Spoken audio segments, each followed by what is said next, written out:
It's time to bring China into the TPP. It's time to build it into 60% of world trade would then be in this agreement. 60%. If we did that, it would jumpstart the World Trade Organization, which has been moribund, frankly, in the last number of years, and begin to work on bigger issues on a multilateral basis like agriculture, which is a big deal.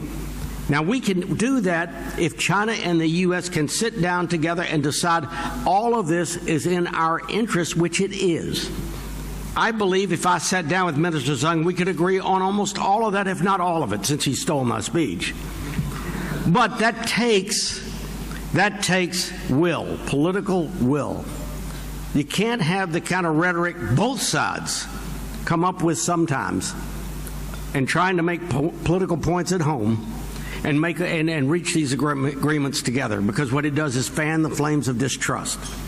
So China and the U.S. have to look at each other and say, China's got to say to the U.S., stop overspending, stop your overconsumption, lower your long-term debt, be careful with the expansionary monetary policy, and please be open to Chinese investment. That's what the U.S. has got to do with China. All of those things stand in the way right now, but they can be done. The U.S. has got to say to China, subsidies, licensing, failure to provide market access has to stop.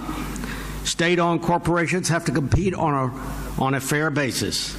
They can't be subsidized in such a way that they have an unfair advantage in the areas in which they operate. Export investment versus consumption here in China has got to change.